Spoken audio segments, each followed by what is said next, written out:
Oke, minggu lalu kita bahas tentang gambar dan rupa Allah.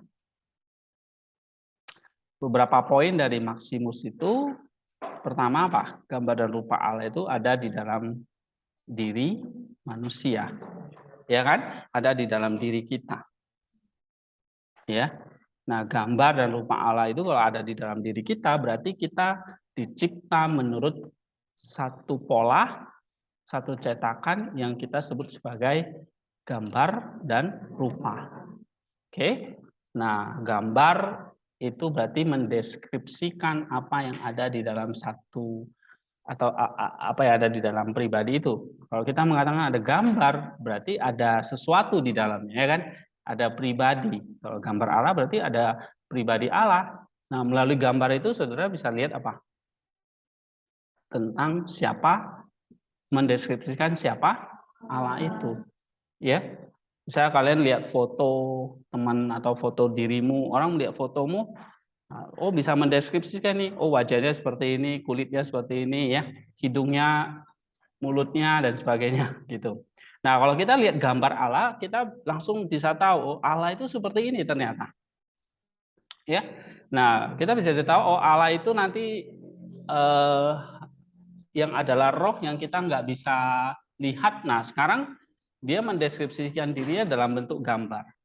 Lalu gambar itu berinkarnasi, ya. Gambar itu menjadi manusia yang kita sebut sebagai inkarnasi, ya kan? Nah, kemudian dia datang mendirikan kerajaannya eskatologis, ya, dan bahkan mengajak kita untuk menyatu di dalamnya. Oke, jadi dari inkarnasi, dari gambar jadi manusia itu, akhirnya manusia itu bisa melihat secara jelas ternyata Allah itu seperti ini. Yang kita tahu wujudnya itu dalam bentuk Kristus. Oke, saya tidak bahas itu lebih dalam lagi. Yang kedua, rupa Allah. Rupa Allah itu berarti apa yang dideskripsikan itu sekarang dinyatakan, ya kan? Misalnya kemarin saya ambil satu contoh, ada seorang pemahat yang disuruh memahat patung Putri Diana misalnya, ya. Nah, dia hanya melihat gambar, lalu dia bisa memahat persis seperti yang digambar itu. Nah, atau patung Jokowi sekarang dia lagi dibuat patung lilin itu, ya. Hanya beberapa orang Indonesia yang dibuat patung lilin di Medan Tussauds itu, ya. Nah, Jokowi salah satu presiden kedua setelah Soekarno. Nah, lalu benar-benar dibuat patung persis sekali. Nah, itu karena ada gambar, maka orang itu bisa buat patungnya atau ada foto Jokowinya, ya. Nah, rupa itu adalah wujud konkret nyata dari apa yang ada di dalam gambar. Nah, kalau manusia itu dicipta menurut gambar Allah, maka ke depannya apa? Manusia itu, ya, yang merupakan citra atau gambarnya Allah itu sekarang harus jadi serupa seperti Allah, ya. Nah, kalau jadi serupa seperti Allah itu artinya di sini gambar dan rupa itu dibedakan oleh Maximus, ya.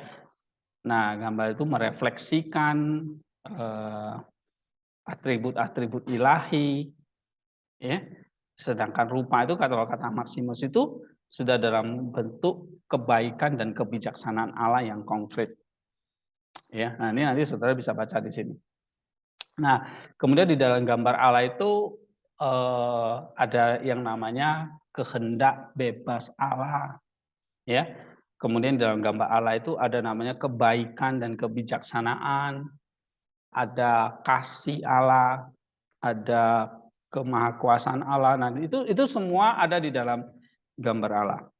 Lalu kalau kita dicetak menurut itu, maka di dalam diri manusia itu ya ada ciri-ciri seperti itu, seperti kehendak bebas, ada kebaikan, ada kebijaksanaan, ya. Nah, itu semua ada di dalam diri kita. Nah, kalau Allah itu adalah Tritunggal, Bapa, Anak, dan Roh Kudus, maka di dalam diri kita juga bersifat Tritunggal. Kita satu manusia, tapi bersifat tiga, kompositnya tiga maksudnya. Ya, artinya ada tubuh, roh, dan jiwa. Oke. Nah, kalau kompositnya itu tiga, tubuh, roh, dan jiwa, maka yang menjadi gambaran Bapak itu adalah apa? Roh tadi, nus tadi. Ya, masih ingat gambarannya? Karena ini citra atau gambar Tritunggal. Ya kan? Ini ada Bapa, Anak, Roh Kudus. Oke. Nah, berarti kalau ini adalah cetakan kita, maka dalam diri manusia itu apa? Juga ada yang namanya nous, logos, dan pneuma atau roh, ya kan? Nah, nous itu bisa dikatakan seperti roh untuk atau intelek ya untuk mengenal Allah. Logos ini adalah apa? Tadi saya katakan Bapa dinyatakan oleh Anak melalui Roh Kudus.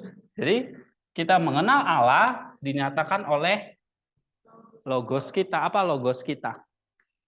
Itu komposit dari jiwa, misalnya pikiran kita bisa menyatakan Allah, perasaan kita, emosi kita, ya. Jadi ini tiga.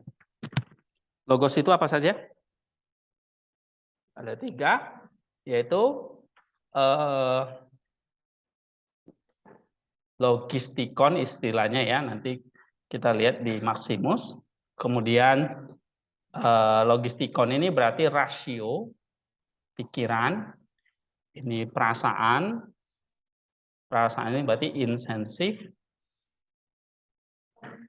ya. Kemudian ada kehendak atau keinginan, itu namanya passions ya. Oke. Nah, ini tiga ini merefleksikan siapa Allah itu. Harusnya ya. Oke, di dalam apa? Di dalam roh kita. Artinya waktu kita berpikir tentang Allah, merasakan Allah, dan mengenal Allah itu nggak bisa hanya secara logos saja, logistikonnya saja, atau secara emosi atau secara perasaan. Tapi itu semua dibawa kembali dalam kerja roh kita. Nah, itulah sebabnya kalau kita mengenal Allah itu nggak bisa hanya belajar baca buku begitu, harus di dalam roh. Artinya apa? Di dalam doa, di dalam ibadah. Karena kita adalah roh. Oke, manusia itu adalah roh. Kalau binatang nggak perlu beribadah, karena nggak ada roh dia.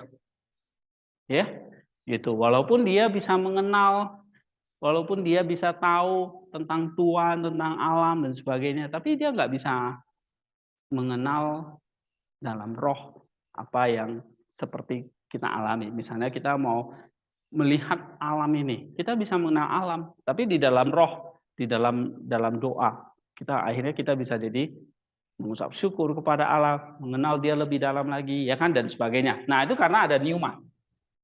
Oke. Nah, nanti kita lihat di dalam Maximus, manusia itu harusnya diciptakan untuk itu, untuk bisa mengalami yang namanya persekutuan dengan Allah. Sebelum kejatuhan, manusia itu diciptakan untuk apa? Menikmati persekutuan dengan Allah. Dengan apa? Dengan tadi, dengan nusnya, dengan logosnya, dengan pneumanya. Ya, jadi dengan nus dia mengenal Sang Bapa, mengenal Allah itu, lalu dimanifestasikan dalam pikiran dia, dalam perbuatan dia, di dalam emosi dia, di dalam kehendak dia gitu. Ya.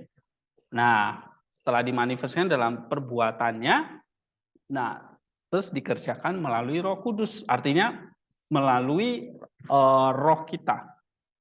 Ya, nah makanya kalau minggu lalu kita bahas, ya, ada kalau kita mau mengenal Allah, ya misalnya ya, knowing mengenal Allah di sini kan ada 3 ya, praktike namanya istilahnya, ya kan? Terus apa?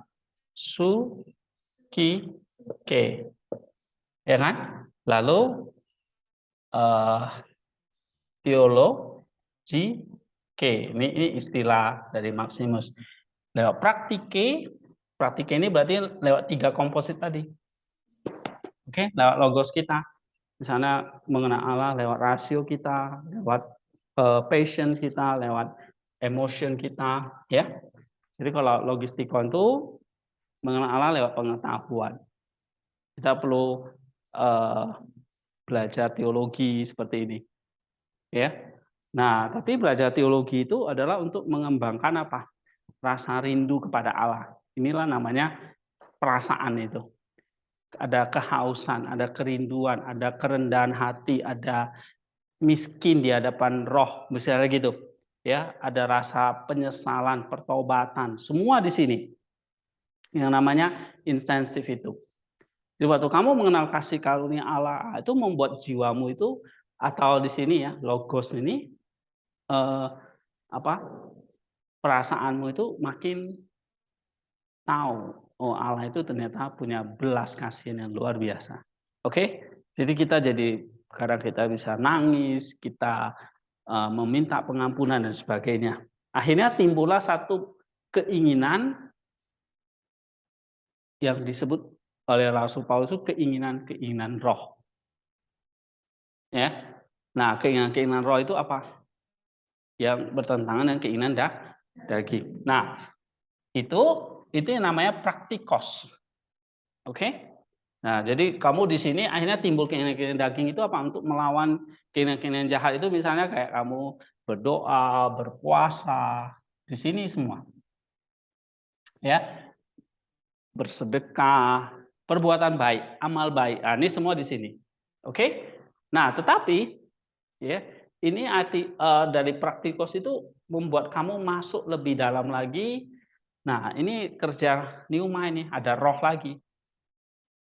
Gitu. Ya, jadi di sini memang kamu diajari untuk beribadah, untuk berbuat baik dan sebagainya. Tetapi harus masuk ke lebih dalam namanya sukike itu berarti kamu melakukannya itu di dalam roh. Nah, di sini kita bersinergi nih dengan Roh Kudus. Oke. Nah, sampai kamu bisa melihat yang namanya teologike, melihat terang itu. Ya. Melihat sang terang itu. Artinya di sini logos, pneuma dan nous itu sudah bisa melihat terang itu. Oke, jadi sekali lagi ini kita mau lihat apa yang diajarkan Maximus ya. Manusia itu punya nous, punya logos, punya pneuma. Nous ini seperti otaknya untuk menggerakkan yang namanya 3 itu. 3 logos itu apa? Logistikon, intensif, dan patience. Jadi 3 ini digerakkan supaya apa? Supaya menghasilkan namanya praktikos. Ya, misalnya contohnya kamu logistikonnya mau mengenal Allah lewat baca firman. Nah, kamu praktik baca firman dengan sungguh-sungguh. Disiplin rohani misalnya. Ini namanya praktikos di sini. Tapi ini harus diturunkan dalam bentuk sukike. Artinya apa? Lewat baca firman, kamu bisa melihat ke dalam rohmu. Ya, jadi ada orang berdoa saja. Berdoa itu termasuk melatih kekuatan tubuh kita, ya kan? Kan kita kadang malas berdoa ya, tapi kita paksa diri berdoa. Itu namanya praktikos. Tapi waktu kamu berdoa dan berdoa dan berdoa terus, sampai kamu tuh bisa masuk yang namanya doa batin ini. Nah, doa batin ini berarti apa? Rohmu yang sudah bekerja di sini. So, jadi kita tuh mesti bergerak gini ya, dari nous masuk ke logos, masuk ke roh, pneuma kita. Nah, ini semua nanti di dalam kerja roh, itu disebut dengan theologike. Yang kita lihat itu semua roh. Yang kita lihat itu semua adalah terang. Kita nggak lihat lagi secara indrawi. Yang kita lihat itu adalah semua secara rohani. Ya, kamu akan lihat segala sesuatu secara roh. Gitu. Nah, ini dari Maximus ya. Oke, gimana secara roh itu ya? Secara misteri gitu. Oke. Ya, nanti diajarkan di sini. Jadi nus kita tuh harus lama-lama diarahkan kemana? Nus kita itu lama-lama harus diarahkan kepada hal-hal di luar indra, di luar materi. Nah, masuk kepada yang namanya roh. Jadi kamu berdoa di dalam roh. Kamu baca Alkitab di dalam roh. Kamu berbuat baik di dalam roh. Kamu beribadah di dalam. Semua di dalam roh. Oke. Nah, nanti di dalam roh inilah yang akhirnya ini nanti membawa nus itu mengalami yang namanya pengenalan Allah yang sejati. Kayak gitu. Yeah. Nah, itu sesuai gambarnya harusnya. Kenapa? Karena kamu lihat dalam Allah Tritunggal itu kan Bapa, Anak, dan Roh Kudus. Ini ketiganya saling mendiami satu sama lain. Ya, Bapa sebagai sumber dari Sang Anak dan Roh Kudus. Bapa mengasihi Anak, Anak mengasihi Bapa. Oke, Bapa mengasihi Roh Kudus mengasihi Bapa. Nah, ketiga ini adalah ketiga saling mendiami, saling berhubungan, nggak bisa terputus, ya. Nah, jadi kalau misalnya ini nus, logos dan rohmu itu ini adalah satu kesatuan yang bukan tiga being ya, bukan tiga keberadaan, tapi satu keberadaan. Makanya disebut Tritunggal juga. Satu keberadaan yaitu diri kita manusia, tapi bersifat dinamis. Artinya ini nus, kalau saya bilang nus ini fungsinya apa? Di sini nanti fungsinya menjemput rahmat, ya rahmat Allah.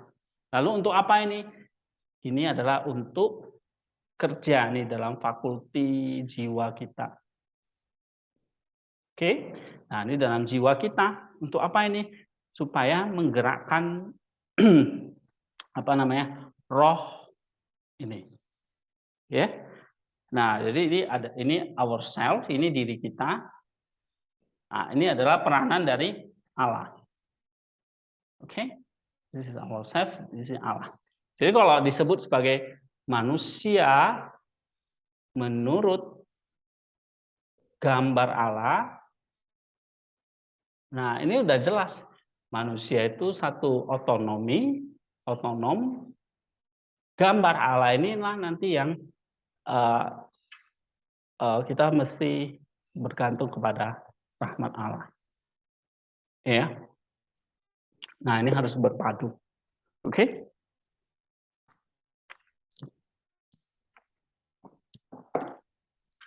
Nah, di sini Maximus menjelaskan bahwa ketika Allah Logos menciptakan kodrat atau natur manusia, dia tidak membuat indera manusia itu rentan terhadap kesenangan atau rasa sakit. Ya. Nih ya.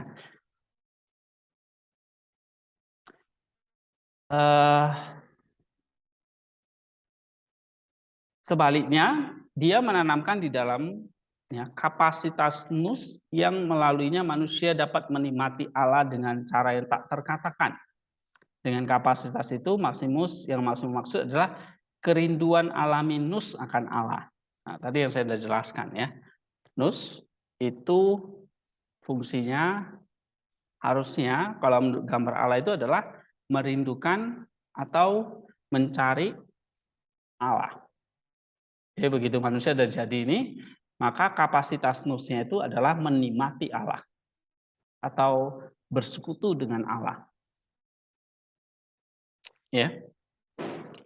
Nah, kalau ternyata nusnya itu bukan seperti itu, nah berarti ini nusnya sudah dalam keadaan jatuh. Ya. Nah, dalam pandangan Maximus, Allah menanamkan dalam kodrat manusia kemampuan intelektual ya untuk menemukan kesenangan di dalam Allah, untuk mengalami sukacita dan pemenuhan melalui persekutuan dengan Allah Tritunggal. Oke, nous atau intelek ya. Ini sebenarnya dua bahasa yang sama. Ini adalah organ kontemplatif yang bersemayam di dalam kedalaman jiwa manusia. Ya. Diciptakan dengan hasrat bawaan akan Allah, ini yang menggemakan para pemazmur berbicara tentang jiwa yang haus akan Allah di tempat yang kering, lelah, tanpa air, atau jiwa yang merindukan Allah seperti rusa merindukan aliran sungai. Ya. Nah, pandangan tentang kerinduan alami jiwa akan Allah ini adalah yang diambil Maximus dalam kitab suci dan juga termasuk dari pandangan Gregorius dari Nisa. Oke, jadi bagi Maximus, waktu Allah menanamkan dalam kodrat manusia itu ada satu kemampuan intelektual untuk menemukan kesenangan di dalam Allah. Ya, nah bagaimana menemukan kesenangan di dalam Allah itu Tuhan kasih yang namanya intelek atau nous.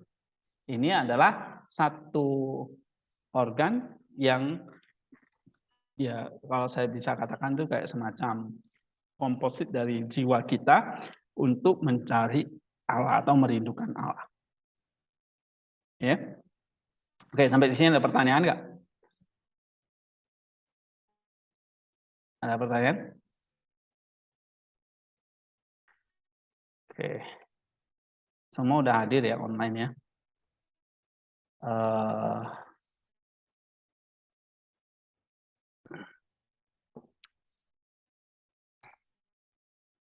Ada?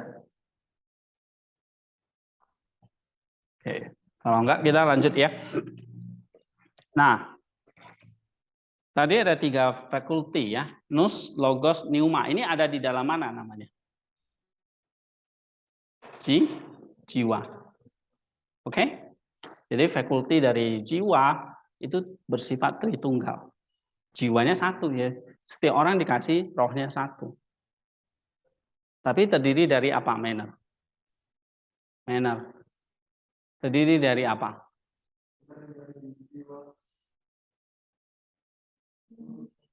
Kamu duduk depan aja deh.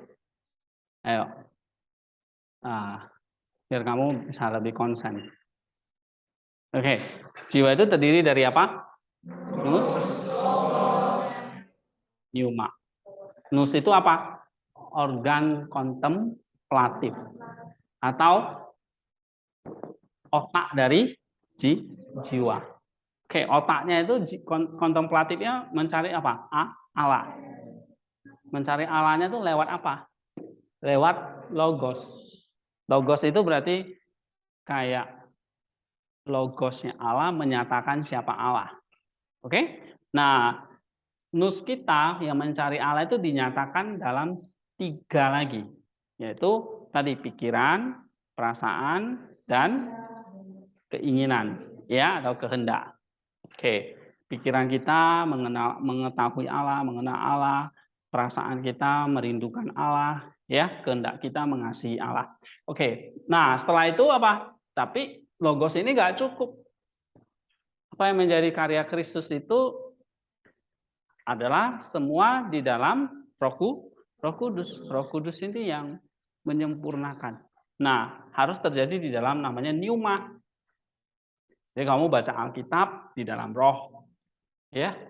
Kamu berdoa ya di dalam roh. Nah, semuanya bersifat roh gitu. Nah, jiwa ini yang digerakkan, jiwa inilah yang menggerakkan yang namanya tubuh. Jadi baik kita udah bahas tentang jiwa dan tubuh ya. Ide jiwa yang tadi susunannya sedemikian itu, nah ini membawa tubuh ini menuju kepada yang namanya rupa. Rupa itu berarti kan sesuatu yang konkret, benar nggak? Nah kalau manusia itu hanya jiwa aja, bukan sesuatu yang konkret yang bisa dilihat. Makanya Tuhan tuh kasih tubuh sama kita supaya tubuh ini bisa konkret dan dijadikan seperti rupa Allah. Jadi memang kita diciptakan jadi Allah-Allah kecil. Ya, tanda petik bukan Allah besar, A yang huruf besar ya. Allah-Allah kecil. Nah, saya sering menggambarkan kita adalah Kristus kecil. Kenapa? Karena memang kita dicipta untuk serupa dengan Dia. Gitu. Ya. Nah, makanya tubuh itu mesti harus ada karena kita adalah rupa. Jangan lupa. Nah, kalau Allah itu adalah ada rupa Allah, berarti Allah itu memang harus ada rupanya. Nah, itulah sebabnya Dia berinkarnasi jadi manusia. Supaya kita tuh punya model untuk melihat rupa itu seperti apa. Ya. Nah, ini konsep yang kalian nggak boleh lupa nih. Konsep tentang manusia ini. Kita dicipta untuk menjadi serupa, rupa, konkret. Nah, jadi kalau berbicara tentang rupa, kita nggak bisa lagi bicara tentang gambar lagi, nggak hanya gambar deskripsi di dalam roh, tapi harus mengambil wujud di dalam tubuh. Tubuh inilah yang mesti digerakkan, diatur oleh jiwa untuk menjadi serupa. Ya, kalau kita baca nanti di dalam Efesus pasal 4. Coba baca. Efesus 4 ayat yang ke 18 ya.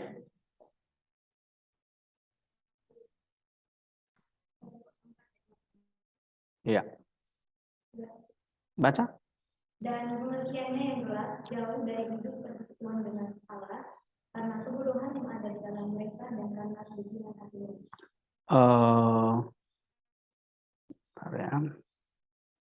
Efesus 4 ayat 32 kayaknya ya.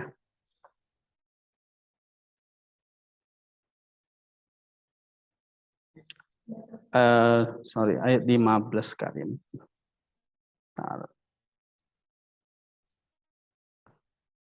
Ayat 15. Efesus 4 ayat 15, tetapi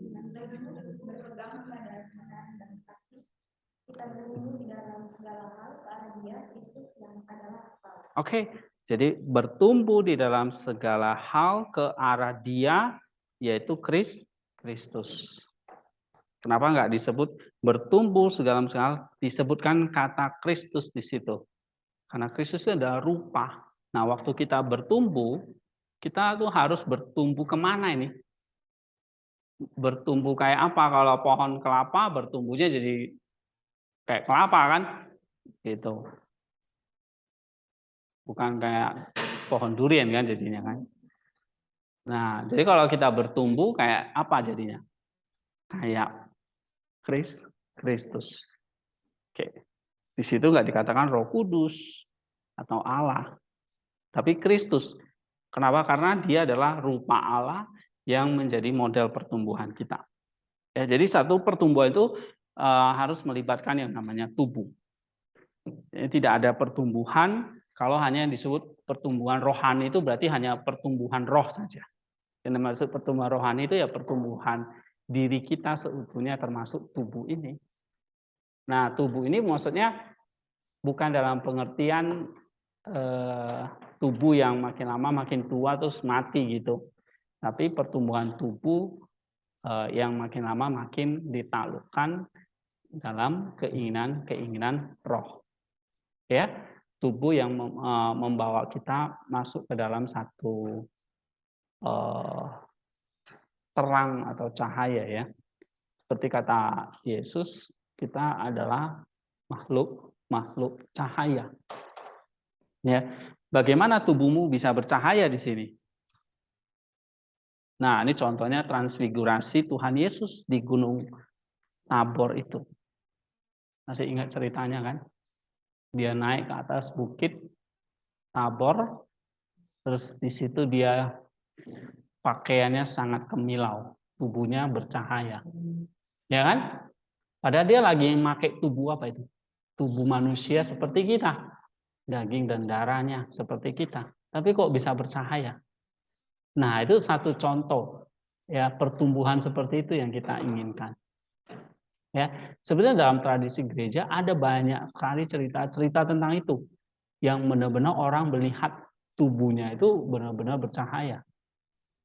Ya. Nah, tapi ini hanya bisa lihat sekali lagi kata Rasul Paulus kita masih semua bisa melihatnya dengan kacamata iman. Oke, maksudnya dalam kacamata roh kita. Ya.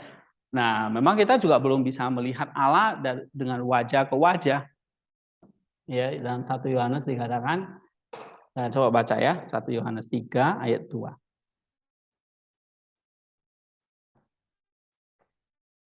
1 Yohanes 3 ayat 2. Saudara-saudaraku yang kekasih, sekarang kita adalah anak Allah, tetapi belum nyata apa keadaan kita. Nah, belum nyata apa keadaan kita. Keadaan kita tubuh dan jiwa, atau jiwa dan tubuh. Oke, ya. Sekarang belum nyata, belum sepenuhnya. Kerajaan Allah sudah datang belum? Sudah, tapi belum sepenuhnya. Karena apa? Karena kita belum dinyatakan sepenuhnya. Ya. Tapi belum nyata apa keadaan kita kelak. Akan tetapi terus Akan tetapi kita tahu bahwa apabila Kristus menyatakan dirinya, kita akan menjadi sama seperti menjadi sama seperti dia. Jadi kalau dia bercahaya, tubuhnya bercahaya, tubuh kita juga akan bercahaya nanti. Terus sebab kita akan melihat dia dalam keadaan yang sebenarnya. Baru nanti kita akan lihat dalam keadaannya yang sebenarnya. Nah, disitulah kerajaan Allah itu mencapai kegenapannya. Kerajaan Allah, kalau ditanya kerajaan Allah sudah datang, sudah menuju kepada kegenapan. Kapan? Sewaktu nanti kita semua diubah menjadi sama seperti dia dalam keadaan yang sebenarnya. Ya, saya pernah ditanya orang, Pak, nanti kalau kita di kerajaan surga itu tubuh saya yang waktu umur 10 tahun, 30 tahun, atau umur 50 tahun itu tubuh saya. Nanti kamu pakai tubuh yang umur berapa itu? Kira-kira Tuhan Yesus naik ke surga itu dia pakai tubuh yang umur berapa? 30-an ya, 33. Umur 33 itu tubuh yang masih belum banyak kolesterol dan sebagainya. Ya, masih cantik, masih ganteng ya kan? Gitu. Nah, lalu nanti kalau tubuh kita kalau dibangkitkan oleh Tuhan itu tubuh yang usia berapa kira-kira? Ada yang bisa jawab nggak? Ya, tadi kalau kita baca dalam Efesus 4 ayat 15 ya, mencapai kepenuhan atau kedewasaan coba kita lihat ya, Efesus 4 ayat yang ke-15 atau ayat 13 ya, coba kita baca. Efesus 4 ayat 13.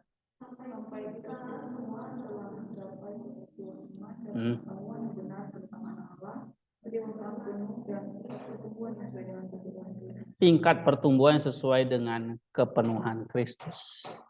Ya. Nah, kalau kita lihat nanti dari bahasa asli itu sesuai dengan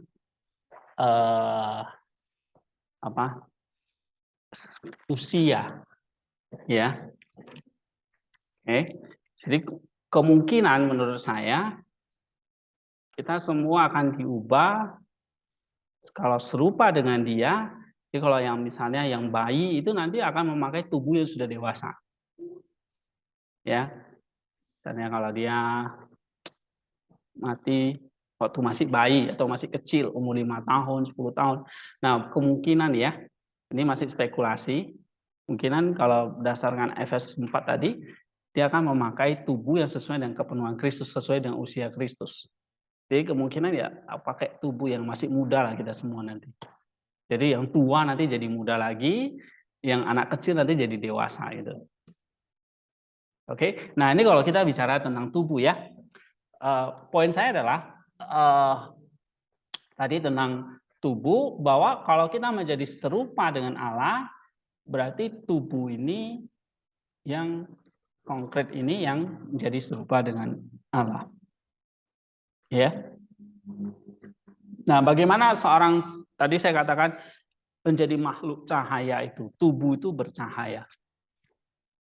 Ya, karena dari dalam jiwa yang memancarkan terang. Ya, di dalam jiwa yang memancarkan terang. Kenapa?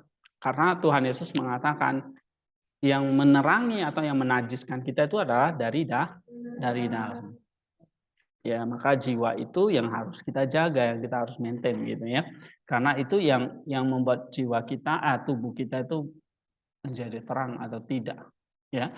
Nah, nanti memang pada akhirnya kita akan menjadi makhluk terang, atau tadi saya katakan waktu kita ada di dunia ini memang tubuh kita masih bisa fana ya, kita bisa mati gitu. Tetapi jiwa kita sudah mencapai yang namanya terang, dan in any case ya, dalam kasus-kasus tertentu ya Tuhan bisa memakai seseorang, apakah itu jiwa dan tubuhnya, untuk menyatakan kemuliaan Dia gitu. Ya, kalau kalian baca cerita-cerita tentang saints itu, ya ada yang bisa melalui tubuhnya ya, memegang tubuhnya orang itu bisa disembuhkan gitu loh ya, atau reliknya, kita memegang reliknya itu orang itu bisa disembuhkan. Ada banyak mujizat terjadi ya, dia disentuh, dia misalnya ada yang tubuhnya dibakar tapi nggak hangus-hangus gitu ya. Nah itu in any case itu tubuh kita jadi alat kemuliaan Tuhan. Itu bisa terjadi ya kalau Tuhan itu melakukan mujizat dalam hidup kita. Tapi nanti memang pada akhirnya puncaknya adalah kita tuh mengalami yang namanya terang itu. Ya, kita baca dalam Matius 13 ayat 40.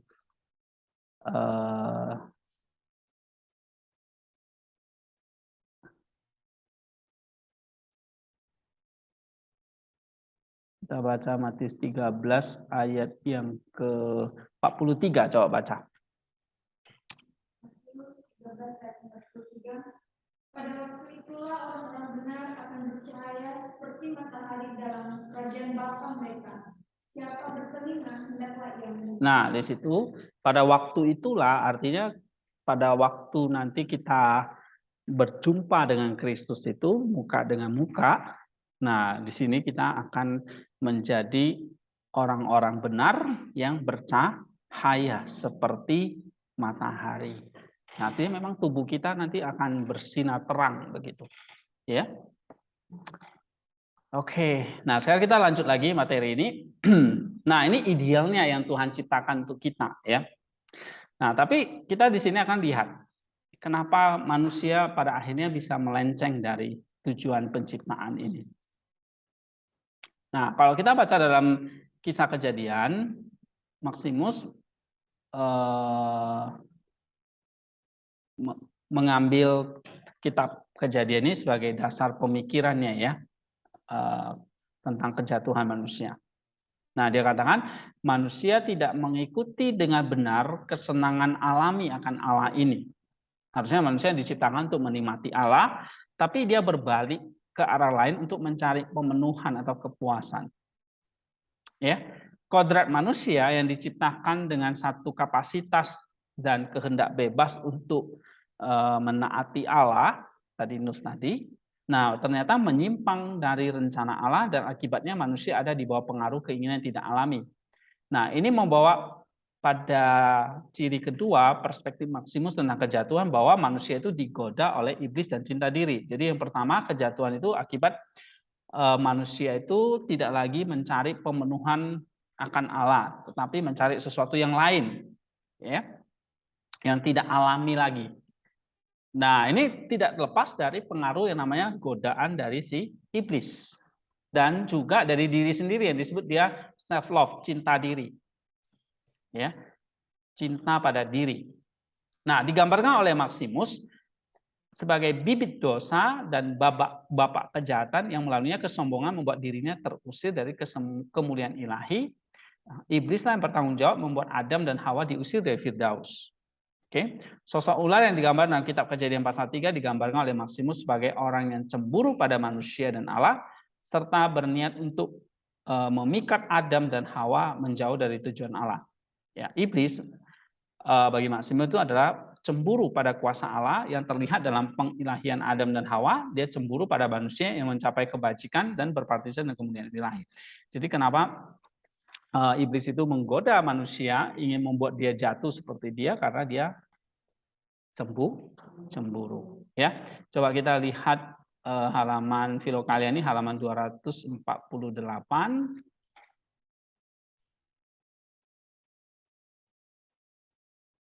Oke, ini ya.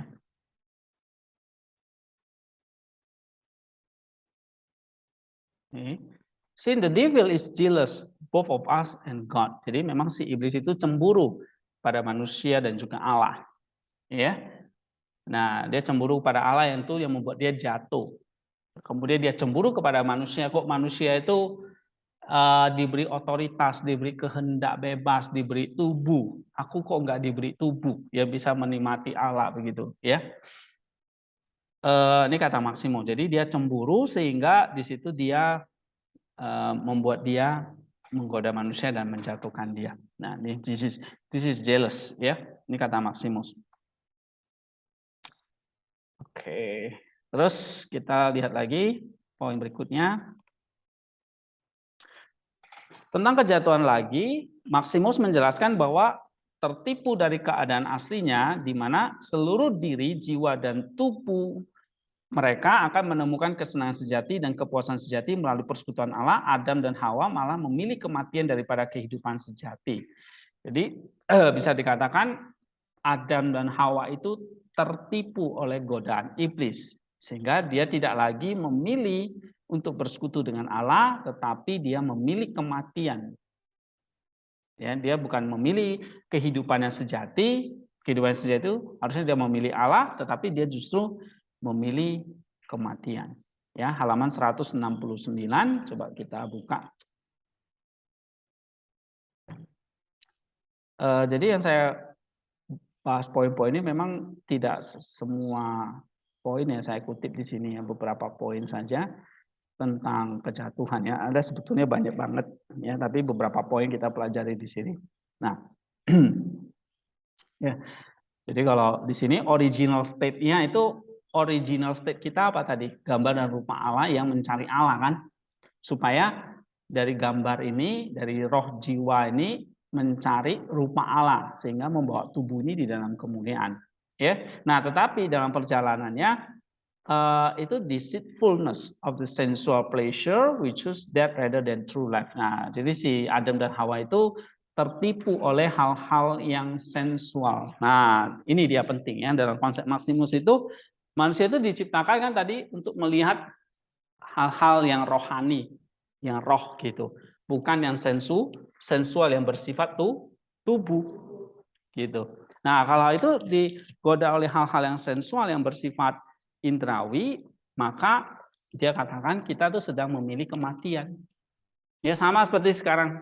Jadi kalau kita memilih hal-hal yang sensual, katakanlah kayak Rasul Paulus memiliki keinginan daging, kita mati. Ya, coba baca Galatia 5 ayat yang ke berapa itu? 24.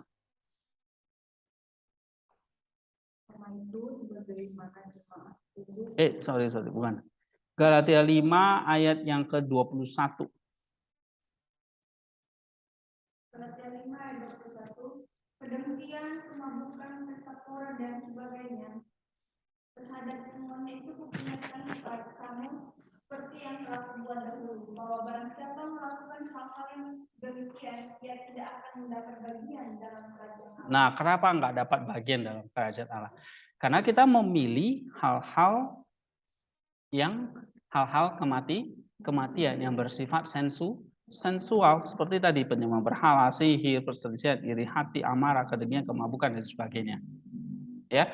Nah, dari situ kita tidak akan mendapat bagian dalam kerajaan Allah yang adalah roh itu. Ya. Nah, itulah sebabnya Mas Yesus menyarankan kita daging ini mesti dimatiin, hal-hal yang sensual itu mesti dimatiin. Caranya bagaimana? Nah, kamu harus ada bodily hardship katanya. Ya, mematikan tubuhmu such pleasure to death sampai mati. Nah, apakah ini berarti kita diajar untuk menyiksa tubuh? Tidak, kita diajar untuk mendisiplinkan nus kita, jiwa kita. Bukan untuk menyiksa tubuh. Sekali lagi, tubuh itu haruslah memancar terang, bukan memancarkan darah. Ya kan? Atau disiksa sampai keluar darah begitu, enggak. Tapi memancarkan terang. Nah, tapi bagaimana terang itu bisa keluar? Nah, kita harus mendisiplin roh kita atau jiwa kita. Oke, nanti kalau kita belajar lebih jauh, ada satu topik yang menarik ya dari buku ini tentang psikoterapi sebetulnya. Bagaimana kita melakukan ini ya, seperti yang Maximus ajarkan ya. Nih dikatakan bagaimana kita punya bodily hardship supaya mematikan sensual pleasure itu. Nah, ini ada satu buku yang menarik ya di dalam Filokalia. Nanti saya bagikan, kalian bisa baca juga di chapter ini ya. Ini saya berbagikan memang tentang remedy of the patient, atau buku ini pakai istilah patience ya. Nah, di sini sebetulnya sama dengan sensual pleasure tadi ya. Pleasure atau passion itu lebih kurang sama. Nah, ini menurut ada bagaimana tadi mendisiplinkan jiwa kita. Nah, ini kamu baca di nih, Filokalia ada banyak caranya. Misalnya tears for sins, menangisi dosa. Oke. Ini Filokalia volume 1. Oke. Halaman 58.7. Meditations on death. Oke. Menenungkan tentang kematian. Lalu menjalankan perintah kasih, tahan terhadap penderitaan, pencobaan dan berbagai sufferings ya, atau penderitaan, obedience, ketaatan. Oke. Kemudian virtue, kebajikan, doa. Nah, ini banyak sekali dikasih tahu. Nah, bagaimana dengan Maximus? Nah, Maximus mengatakan gini, untuk remedies for different patients, ya, dia katakan kita harus di sini, atau kita baca yang dia aja ya. Nih, Maximus urge obedience, ketaatan di sini, dan practice of virtue. Ya, nah karena pada dasarnya nanti practical life itu sebetulnya ada 4 yang penting, ya, yaitu ascetism dan virtue. Ini membutuhkan yang namanya ketaatan. Selain ketaatan, kita harus berjaga-jaga, watchfulness, lalu bermazmur dan berdoa. Nah, ini 4 ini sebetulnya adalah ini praktikos ini. Ya, kalau kita baca satu penelitian ya dari buku ini, di dalam Filokalia itu ada 4 hal yang penting, yaitu practice life of asceticism and virtue. Ini dikatakan Maximus sebagai melatih ketaatan ya, dan kebajikan, kemudian berjaga, bermazmur, dan berdoa. Nah, 4 ini adalah praktikos yang kita mesti kerjakan. Nah, kita masih dalam tahap ini di sini nih. Nah, itulah sebabnya kalau kalian baca Filokalia seperti ini, ya ini mau nggak mau harus dikerjakan, nggak bisa cuma teori. Misalnya berdoa, ya udah cuma tulis berdoa, tapi kita nggak pernah duduk berdoa, itu percuma, ya kan? Misalnya berjaga-jaga, ya kita memang harus latih, oke? Nah, maka nanti kita akan lihat juga practical life ya, bagaimana berjaga-jaga misalnya dengan Jesus prayer gitu. Oke, sama nih, baca Mazmur. Ya. Nah, kemudian dengan berdoa. Oke, 4 ini ya, practical life-nya. Oke, nah, jadi satu obedience dan practice of virtue ini adalah a holy way of life. Jadi kita harus punya hidup dalam kekudusan atau gaya hidup yang kudus. Sebab apa? Sebab memang tubuh itu gampang sekali tergoda oleh hal-hal yang berasal dari dalam dan luar juga. Ya. Nah, kenapa kok tubuh ini kok akhirnya bisa melakukan dosa? Nah, itu karena kita nggak mendisiplin menjaga watchfulness tadi ya, menjaga apa? Nus dan logos dan roh kita. Itu dia. Ya. Jadi kalau kita bisa lihat halaman 109 dari buku ini,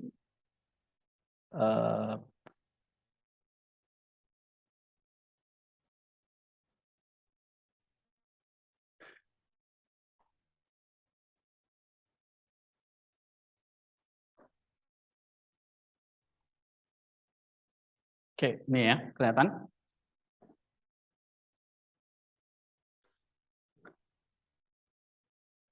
Oke. Nah, ini proses leading to patience according to Maximus the Confessor. Ya. Nah, kamu lihat sin in action ini sudah dikerjakan oleh tubuh. Oke. Dan akhirnya melahirkan yang namanya unchastity. Unchastity ini berarti kecemaran, ketidaksucian.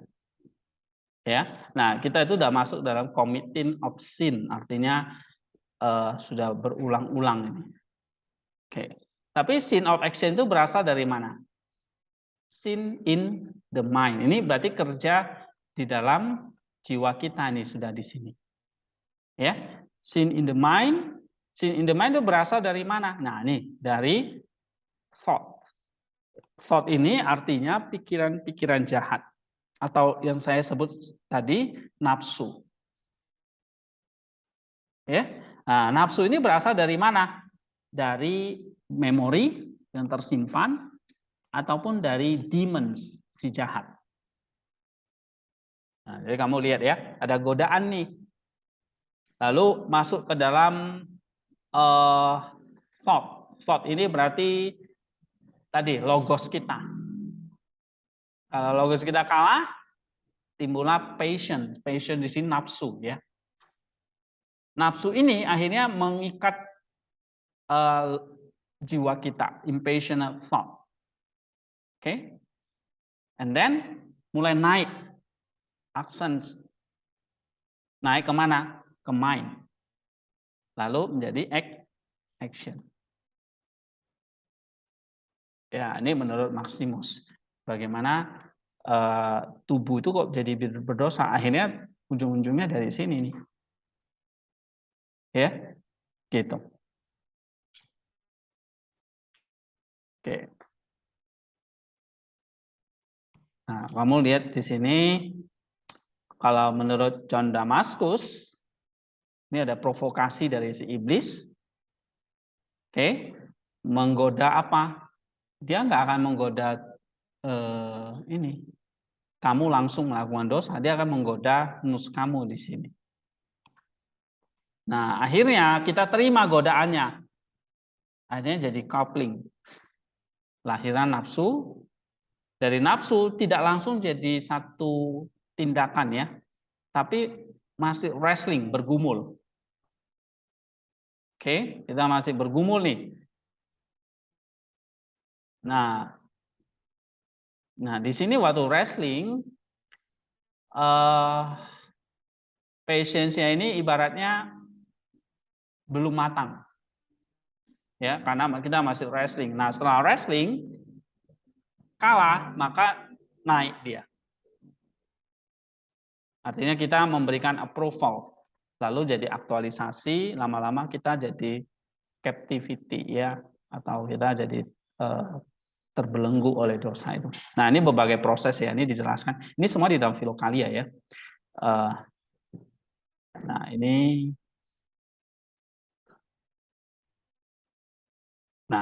ada banyak pengarangnya ya.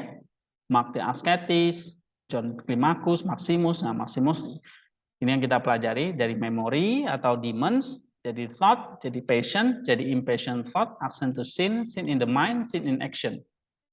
Oke. Nah, kemudian dulu yang pernah saya ajarkan, masih ingat nggak proses munculnya atau lahirnya dosa? Ada provokasi, godaan dari iblis, ya kan?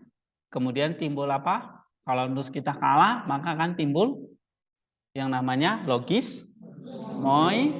Oke, logismo itu tadi thought ini, pikiran-pikiran jahat. Pikiran-pikiran jahat itu akan menimbulkan apa? Patience. Passion itu kalau Rasul Yakobus bilang dibuahi. Nafsu itu kalau dibuahi maka jadi apa? Dosa. Nah, dibuahi ini adalah kita memberi persetujuan tadi, aksen tadi. Ya. Nah, akhirnya aktualisasi atau menjadi satu tindakan. Nah, ini kira-kira ya. Nah, jadi ini gambaran dari. Nah, Bapak Gereja telah tahu dosa yang dikerjakan oleh tubuh dan jiwa kita itu timbulnya dari mana? Dari si iblis yang selalu menggoda kita. Maka dikatakan musuh kita itu sebetulnya kata Rasul Paulus bukan melawan daging dan darah ini gitu loh. Bukan melawan tubuh kita sendiri, tapi melawan siapa? Roh-roh jahat yang ada di udara. Yang mereka juga punya tingkat-tingkat. Ya. Coba kita baca di dalam Efesus itu ya. Efesus pasal yang kedua.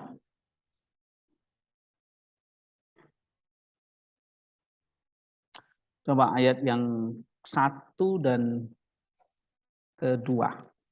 Kamu baru dan aku karena pelanggaran-pelanggaran. Kamu hidup di dalamnya karena kamu mengikuti jalan dunia ini. Karena kamu mentaati penguasa kerajaan angkasa. Oke? Jadi ada kerajaan Allah, tapi di angkasa itu ada juga kerajaan ini. Siapa dia?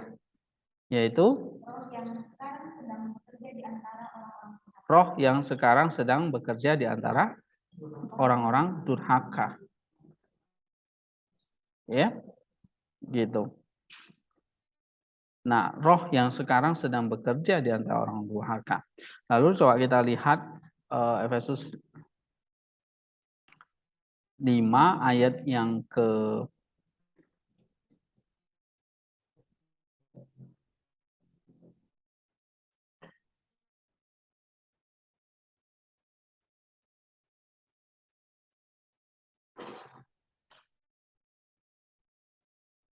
kita baca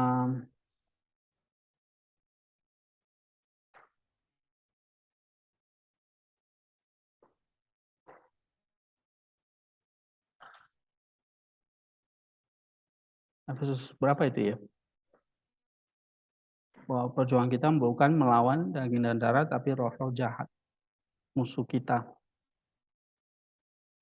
Ada yang ingat ayatnya? 16, pasal berapa? 5:16 ya. Coba baca.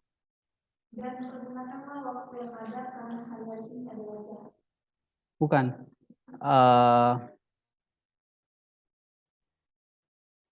Perjuangan kita bukanlah melawan. Ya. Itu di Efesus pasal berapa ya?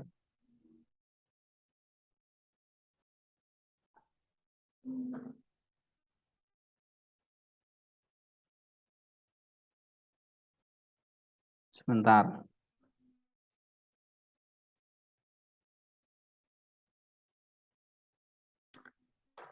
Efesus 6 ayat 12 ya. Coba baca. Karena perjuangan kita bukanlah melawan darah dan daging, tapi melawan pemerintah-pemerintah, melawan penguasa-penguasa, melawan penghulu dunia yang gelap, melawan roh jahat Nah, itulah yang ada di kerajaan angkasa itu. Siapa dia? Yaitu bukan melawan darah dan daging, artinya bukan melawan tubuh. Jadi kita nggak percaya tentang asketisme tubuh, tapi melawan siapa? Pemerintah-pemerintah, tingkatannya ini ya, pemerintah, terus di bawahnya penguasa, baru ada penghulu dunia yang gelap ini, baru di bawahnya ada roh-roh jahat. Nah, coba kaitkan nanti dengan Efesus 2 ayat yang kedua tadi. Penguasa kerajaan angkasa, roh yang sekarang sedang bekerja. Nah, itu lawan kita itu, karena sedang bekerja dia. Ya. Nah, ini yang disebut oleh Maximus di sini sebagai demons semuanya. Jadi dia bekerjanya nggak langsung menjebak tubuhmu, tapi dari dalam, dari rohmu. Ya. Oke, so kalau ini prosesnya, maka cara remedinya gimana? Cara menyembuhkannya. Nah, ini oleh Bapak Gereja, misalnya dalam Filokalia itu diajarkan 4 cara tadi. Apa yang pertama tadi? Ketaatan, berjaga-jaga, dan bermazmur, dan berdoa.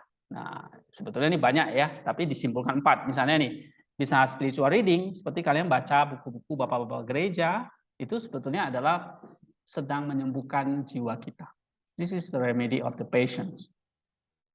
Ya, jadi ini kelas kita ini sebetulnya kelas terapi pemulihan.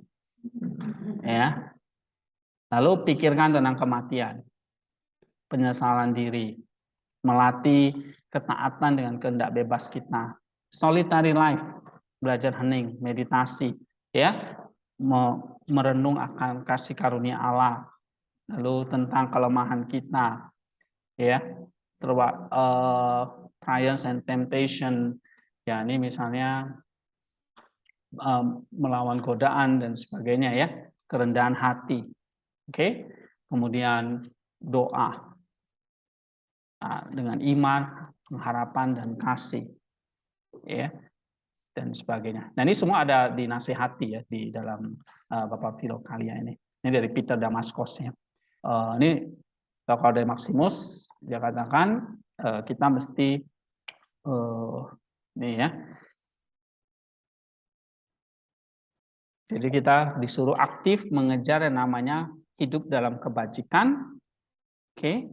Passive of temptation of the suffering God allow for our good. He's little more caution about some aspect of asceticism. Dia katakan, tapi kita harus concern pada moderation and balance. Ya.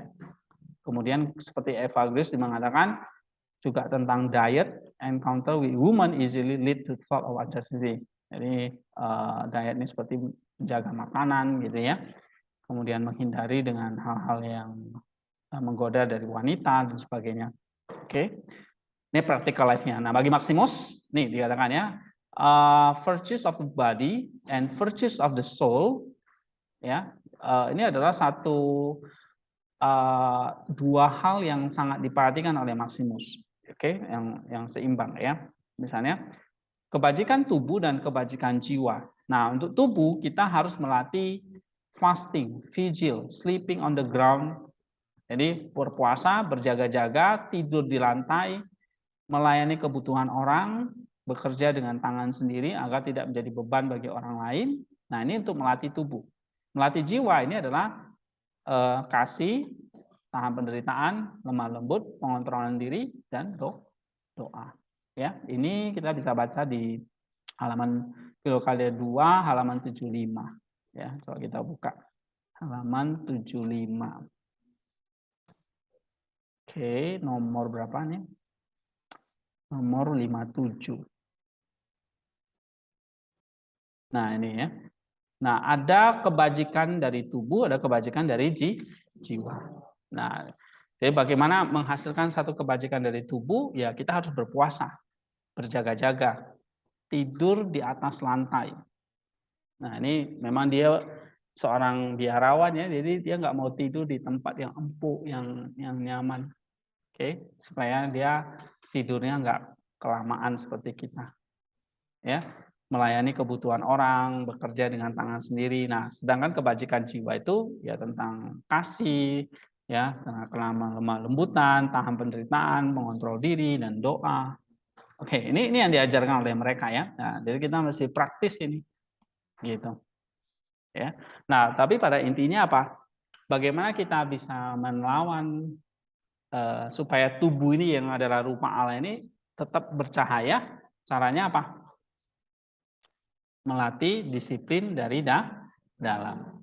Ya, misalnya dengan berpuasa, dengan berjaga-jaga, itu untuk melatih tubuh kita. Dengan berdoa, ini untuk melatih roh kita, misalnya prayer. Oke? Nah, ini kata Maximus ya. Nah, bacaan-bacaan seperti ini yang kita mesti tahu, kita mesti tahu, kemudian kita mesti praktikos tadi, praktekkan gitu. Praktekkan aja dulu. Nah, nanti lama-lama kita bisa mencapai yang namanya level yang kedua dan ketiga. Ya. Oke, jadi dia katakan jika kita gagal practice the virtue of the soul, ya, we shall not have a single excuse, for it is always within our power to practice them. Jadi kalau kita nggak bisa melatih kebajikan jiwa, jangan excuse, jangan cari-cari alasan, karena sebetulnya kita punya power, punya kuasa untuk melatih itu. Tinggal kita mencoba aja gitu. Jangan bilang aku nggak bisa, tapi kita tinggal mencoba, ya, dan mencoba lagi gitu. Nah, ini kata Maximus ya, ini bisa kalian baca nanti di ini ya, halaman ini 57 ini. Oke, ada pertanyaan nggak?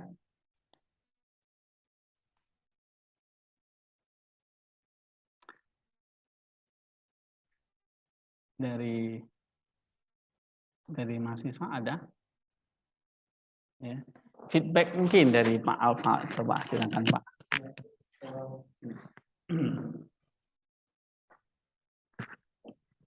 Bisa tambahkan. Oke. Ya, saya tambahkan ya.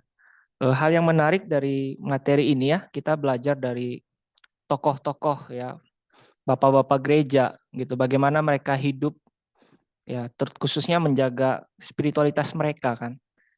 Nah, mungkin yang saya perlu tambahkan adalah mengapa kita perlu mempelajari ini gitu ya. Ya tadi sebenarnya sudah jelas sekali menolong kita untuk memiliki hidup yang menjadi garam dan terang itu ya. Jadi pada akhirnya tuh kalau kita menelisik ke belakang gitu ya, bagaimana kita diciptakan, ya seharusnya gambar dan rupa yang diharapkan itu adalah gambar dan rupa Kristus itu. Nah, tapi karena dosa kita meleset gitu ya. Tujuan manusia diciptakan sehingga meleset. Manusia tidak hidup sebagaimana yang Allah kehendaki begitu ya. Nah, sehingga kita perlu melatih diri kita. Nah, atau sederhananya mudah begini ya. Ketika kita hidup sebagai anak-anak gitu ya, dari SD sampai SMP, SMA, kita mencontek, terbiasa mencontek katakan begitu. Nah, terus singkat cerita, kita bertobat. Ya. Katakanlah kita bertobat di usia kita kuliah. Nah, pertanyaannya, kebiasaan mencontek itu bisa hilang atau tidak? Bisa, tapi sulit ya biasanya ya. Kenapa? Karena kita sudah terbiasa. Nah, jadi gimana caranya supaya kita menghilangkan kebiasaan yang buruk tersebut? Caranya adalah dengan membangun kebiasaan yang baru. Nah, demikianlah ini yang sedang kita pelajari. Jadi secara tidak langsung kita sedang belajar satu praktik hidup yang baru. Supaya apa? Kita memiliki hidup yang baru. Nangkep ya? Nah, jadi gambaran daripada pembelajaran ini tuh menolong kita untuk meneladani bapak-bapak gereja yang memiliki kehidupan yang saleh dalam mempraktikkan iman mereka. Gitu. Nah, jadi ini kerangka besarnya supaya teman-teman nggak lepas gitu ya, nggak kebingungan ini bagaimana dan untuk apa dan sebagainya. Nah, kurasa dengan saya menambahkan bagian ini supaya teman-teman punya kerangka berpikir yang lebih utuh gitu ya. Mungkin itu saja sih. Terima kasih Pak. Thank you Alfa. Oke, thank you Pak Alfa ya. Itu tambahan yang melengkapi tentang pelajaran kita hari ini. Kita belajar tentang kejatuhan, ya. Lanjut kejatuhan akhirnya kan tadi kata Pak Alfa meleset dari gambar, harusnya dari gambar Allah menjadi rupa Allah, tapi malah menuju kepada kematian, ya kan? Nah, sekarang bagaimana ini? Atau kita lihat lagi ya, nanti tentang lebih jauh lagi ini tentang kejatuhan manusia. Tadi kan dikatakan dia tertipu, ya. Kenapa? Karena ini ada kelicikan iblis yang menipu Adam dan Hawa dengan cara yang jahat dan licik, memprovokasi melalui cinta diri tadi, atau istilah Yunania philautia, ya, atau philatia. Cinta dirinya akhirnya pada kenikmatan indrawi. Jadi maksudnya nus itu bukan lagi mencari Allah yang adalah roh, tapi justru mencari kenikmatan indrawi, kenikmatan mata, kenikmatan telinga, kenikmatan tubuh, gitu, ya, yang mengarah pada ketidakteraturan keadaan aslinya. Coba kita lihat halaman 171. 171, ya. Nah, jika kita dicipta di dalam gambar Allah, harusnya kita mencapai keserupaan atau segambar dengan Dia. Ya. Nah, ini dia di sini dikatakan, ya. Oke. Nah, tetapi karena di sini devil itu kan menipu kita dengan cara yang licik, cunning way. Nah, memprovok kita untuk supaya mencintai diri, bukan mencintai Allah lagi. Ya, sehingga dia memisahkan kita dari kehendak Allah, ya, dan menuntun kita kepada kematian dan beberapa fantasi-fantasi. Nah, ini katakan, ya, oleh Maximus. Kemudian, nah ini ya tadi ya, cinta diri. So, akar dari kita atau akar dari kejatuhan Adam dan Hawa itu tadi pertama godaan iblis, yang kedua cinta diri. Ya. Nah, gangguan terhadap kondisi asli umat manusia ini di mana cinta kepada Allah dan cinta kepada sesama memelihara keharmonisan dalam penciptaan adalah akibatnya adalah 3 penghasut kejahatan, ya, ketidaktahuan, cinta diri, dan tirani, ini kata Maximus. Ketidaktahuan itu muncul dari ketidaktahuan, muncul cinta diri. Dari cinta diri muncul tirani atas jenisnya sendiri. Nah, jadi ketidaktahuan inilah gampang ditipu tadi. Ketipu, ya. Kemudian akhirnya timbul mencintai diri, dan cinta diri akhirnya muncul tirani, memberontak kepada Allah. Ya. Nah, itu biasanya begitu, ada godaan, lalu kita selalu mengasihani diri, mencintai diri, lama-lama kita memberontak melawan Allah. Ya, sama kayak kamu di rumah lah, ya kan? Awalnya kamu dibujuk-bujuk teman. Pertamanya masih malu-malu gitu, ya kan? Lama-lama kamu mengasihani diri, kamu ikut-ikut. Lama-lama kamu memberontak melawan orang tuamu. Nah, begitu. Jadi dari ketidaktahuan, dari cinta diri muncullah tirani. Nah, ini Zeta Iblis dalam diri manusia, yaitu ada 3 kekuatan jiwa, rasio, intelek, kehendak yang disalahgunakan. Jadi kalau ketidaktahuan itu membuat rasio kita jadi bodoh.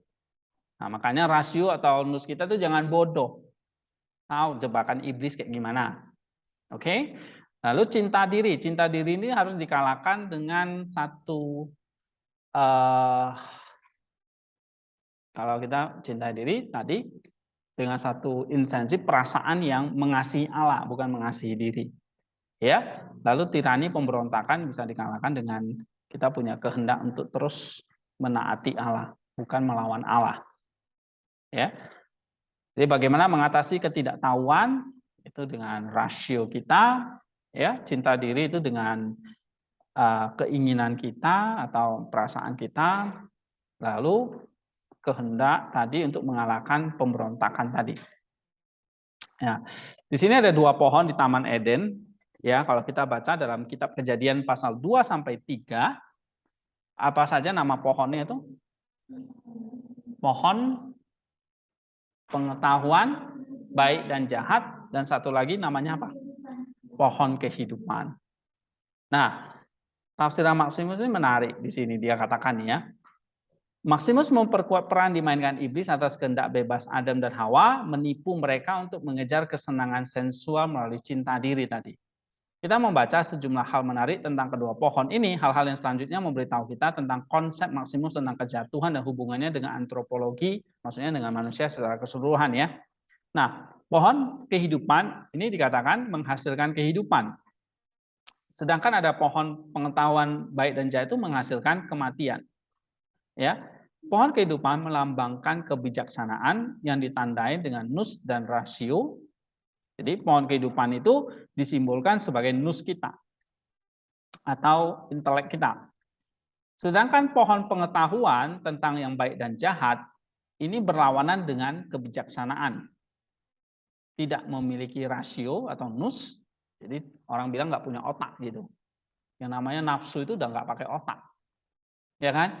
Nggak pakai mikir lagi. Kalau orang itu misalnya sudah nafsu, misalnya mau melakukan kejahatan, nah itu nggak ada rasio lagi. Terus hanya berdasarkan pada hal-hal sensasi ya. Coba kita baca halaman 194 di sini.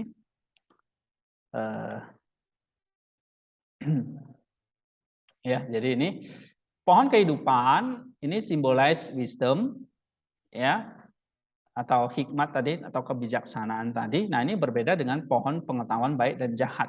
Nah, pohon pengetahuan baik dan jahat itu nggak punya wisdom. Nah, kalau pohon kehidupan ada wisdom. Nah, nanti kita tahu pohon kehidupan itu sebenarnya simbol dari Kristus yang punya wisdom, yang menjelma jadi manusia itu. Oke. Nah, wisdom itu haruslah menjadi karakter dari intelek kita. Jadi kalau bagaimana menyembuhkan bagaimana nus ini bisa mengarahkan tubuh kita kepada Allah? Nus ini harus diisi dengan wisdom-nya Allah. Ya. Nah, gimana cara mendapat wisdom-nya Allah ya? Kita harus belajar. Gitu, belajar, melatih diri dalam doa dan sebagainya. Oke. Nah, jadi wisdom is characterized by intellect or intelligence ya. Nah, karena manusia itu kan terdiri dari noetic soul dan sentient body ya. Maka interpretasi kita tentang pohon kehidupan itu adalah pohon kehidupan itu adalah soul's intellect, intelek dari jiwa kita yang adalah tempat duduk dari kebijaksanaan. Jadi sumber dari kebijaksanaan itu bagaimana kita bisa mendapat kebijaksanaan Allah itu ya melalui intelek dari jiwa kita. Nah, itu lambang dari pohon kehidupan. Ya, sedangkan pohon pengetahuan yang baik dan jahat itu hanya didasarkan pada apa? Sensasi aja. Jadi nggak ada mindless impulse ya, tidak berpikir lagi. Ya, kalau kamu baca Kejadian pasal 3 itu kan buah itu tanpa menarik bagi si Hawa. Benar ya? Nah, jadi dia sudah lihat buahnya itu sangat apa? Menarik hatinya, menarik pikiran dia. Jadi dia udah nggak mikir lagi, pokoknya itu sensations. Ya, sama lah kalau kita melakukan dosa itu, wah dosa itu nikmat. Benar ya? Nah, jadi kita udah nggak pakai wisdom lagi, nggak pakai intelek lagi, ya. Dan itu disitulah iblis menggoda our mind, our sensual pleasure ya atau indera kita. Oke. Ya. Kemudian berasal dari pemahaman Maximus tentang manusia yang diciptakan sebagai jiwa, nus dan tubuh, maka dia menawarkan satu interpretasi antropologis dari dua pohon tadi ya. Pohon kehidupan melambangkan nus yang adalah pusat kebijaksanaan, tadi yang kutipan tadi ini ya. Mana tadi? Ini ya. Jadi saya ambil dari sini deh. Ya. Oke. Tapi ini sudah saya terjemahin di sini ya, jadi kalian bisa baca. Nah, pohon lainnya mewakili kekuatan sensasi tubuh tadi yang dipahami sebagai pusat impuls tanpa pikiran atau intelek tadi. Oleh sebab itu, manusia diperintahkan oleh Allah untuk tidak secara langsung melibatkan diri dengan dorongan-dorongan tersebut, tapi mereka tidak menaatinya. Ya, maksudnya Adam dan Hawa tadi. Nah, bagi Maximus, Nus mampu membedakan antara yang spiritual dan yang masuk akal, antara yang abadi dan fana. Nus berfungsi sebagai daya pembeda dari jiwa, mendorong jiwa untuk fokus pada realitas spiritual dan melampaui hal-hal yang masuk akal. Nah, kedua pohon tersebut juga mewakili ekspresi yang berbeda dari kekuatan diakrisis. Diakrisis itu maksudnya kekuatan kita membedakan tadi, ini mana yang baik, mana yang jahat, yang mana ini yang fana, yang mana yang kekal gitu ya. Nah, mereka yang hanya membedakan antara rasa sakit dan kesenangan dalam tubuh, dan dengan demikian menerima kesenangan tetapi menghindari rasa sakit, memakan buah dari pohon pengetahuan tentang yang baik dan yang jahat. Nah, ini dia. Jadi maksudnya kalau kita hanya memiliki kesenangan akan tubuh, kita akan makan pohon pengetahuan yang baik dan jahat. Tetapi mereka yang membedakan secara halus, bisa membedakan antara yang badi dan fana, mematuhi perintah ilahi, maka akan makan dari pohon kehidupan. Ini kata Maximus ya. Gambaran dari kebijaksanaan yang berhubungan dengan nus dan jiwa ini mendorong seseorang untuk mencari kemuliaan yang abadi dan menghindari kenajisan dari hal yang fana. Jadi ada dua pohon taman di Eden itu sebagai satu simbol pada Adam dan Hawa ini. Bahwa ada pengetahuan yang baik dan jahat ini memang sangat sensual, ada buahnya yang sangat-sangat bagus ya. Kata yang pecinta produk Apple itu katanya buah apel ya kan, yang sangat menggoda. Kan buah apel itu menggoda banget ya kan, merahnya, dan rasanya kita kepingin beli ya, gitu, dan kita makan gitu.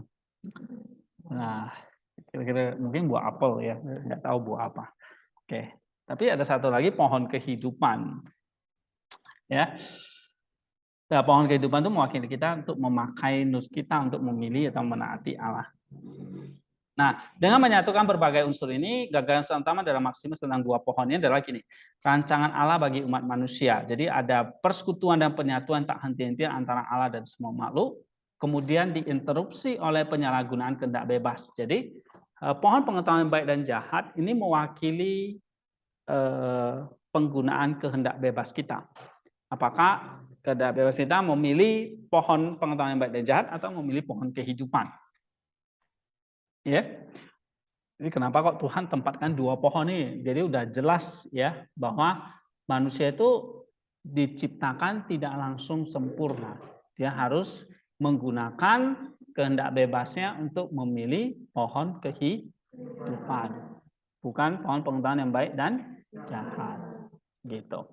Cuma memang ada kehadiran oknum ketiga ini, yaitu si iblis yang mempercepat. Misalnya pertanyaannya, jika nggak ada iblis atau si ular muncul dalam kejadian tadi atau dalam kejadian dalam kitab kejadian tadi, apakah manusia jatuh nggak? Seandainya tidak ada yang namanya ketidaktahuan dari godaan tadi, tidak ada kelicikan atau godaan dari iblis, apakah manusia itu akan jatuh ke dalam cinta diri, kemudian dalam tirani atau pemberontakan? Coba. Ada kemungkinan nggak? Kemungkinan. Apakah manusia itu akan menyalahgunakan kehendak bebasnya jika tidak ada kehadiran iblis? Apakah iblis itu adalah satu kehadiran yang wajib di dalam kejatuhan? Necessity. Atau sebetulnya optional? Bisa hadir, bisa enggak. Atau harus?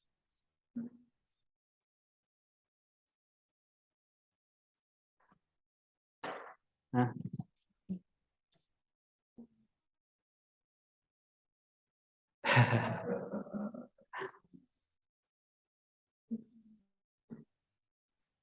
Karena kehendak bebas itu, apakah kehendak bebas yang diberikan oleh Allah itu, jadi waktu Allah menciptakan ya manusia itu, dia punya kehendak bebas dalam gambar Allah itu, ya tujuannya untuk menjadi keserupaan dengan Allah, ya. Tapi dalam perjalanannya kan jatuh. Nah, seandainya nggak ada iblis, bakal jatuh nggak?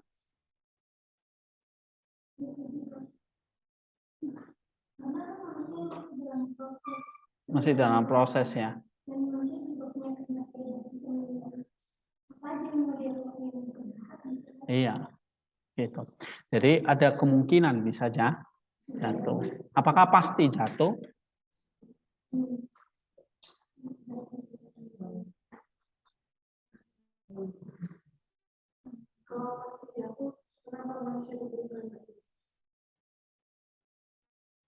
Iya, supaya dengan kehendak bebasnya manusia menjadi serupa, ya kan, dengan Allah.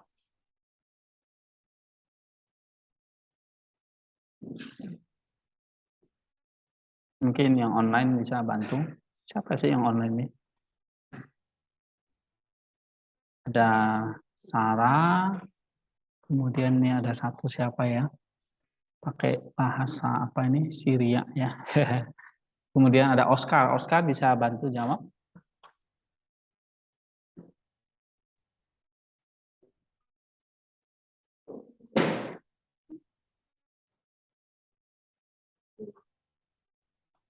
Nah, tadi kan sebetulnya udah ada di bahan tadi ya, tentang iblis, peranan iblis dalam kejatuhan itu. Apa peranan dia?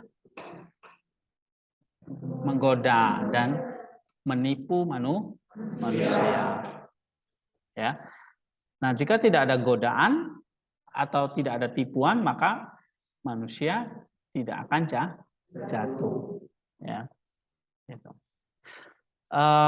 Lalu kalau manusia tidak akan jatuh, apakah misalnya Kristus itu tidak datang? Kristus itu tetap datang, tetap berinkarnasi. Jadi inkarnasi Kristus memang tidak bergantung kepada ada ular nggak di taman itu atau jatuh dalam dosa nggak, kan gitu ya. Oke. Nah, sebetulnya kehadiran iblis di dalam Taman Eden itu atau di dalam Kejadian pasal 3 itu